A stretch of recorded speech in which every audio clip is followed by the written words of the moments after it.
السلام عليكم walaalayaal kusoo dhawaada channelkeena caafimaadka bulshada oo mar walba kula socotiin waxyaabo ku saabsan caafimaadkiina iyo caafimaadka bulshada mar walba halkaan waxay ka soo siiyaan waa Marin Axmed Aadan maanta waxa ka hadli rabaa maxaa sababa caruurta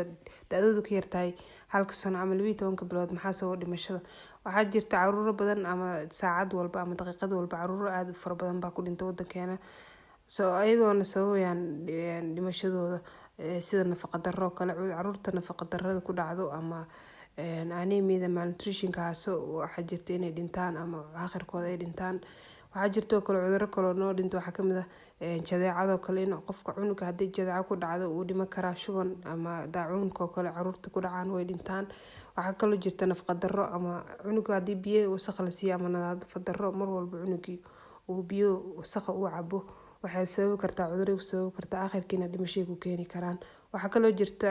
caafimaadka kale in qofka cunugii ay reerkiisa ay faqriyiin ama wax ay caafimaadkiisa daawo ugu gadaan ay haysanin oo kale dhimasho ku sababi kartaa waxa kale jirta in ay ka fogtahay reerku ka fog yahay magaalada qaxootiyada kale la degan yahay ama baadiyo kale caruurta degan magaalada kama soo gaaraan marka waxa dhici karta in caruurtaas ay u dhintaan xanuunada ku soo wajahay sababtoo ah isbitaaladii waxa ka fog iyo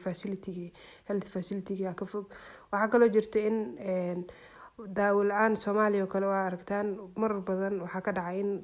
cunuga daawo loo qoro daawadii farmashiyaasha laga waayo ama isbitaalada laga waayo sababtaasna way sababi kartaa dhimasho iyo talaal la'aan cunuga hadii la talaalin asagana dhimasho ku dhici karta marka sidee looga hortagi karaa waxa looga hortagi karaa in cunuga cunto isku dheelitiran la siiyo hooyada kale ee naaska cunuga si fiican u siiso nafaqo darrada ka difaacaysa biyo nadiif cunuga in la cabsiyo oo ka hortag cudurrada si ugu dhicinin in meelaha isbitaalada iyo mataqaana cunuga caafimaadkiisa la socdo mar walba la socdo in cunuga talaal la siiyo sababtoo talaalka faa'iido weyn buu caruurta u leeyahay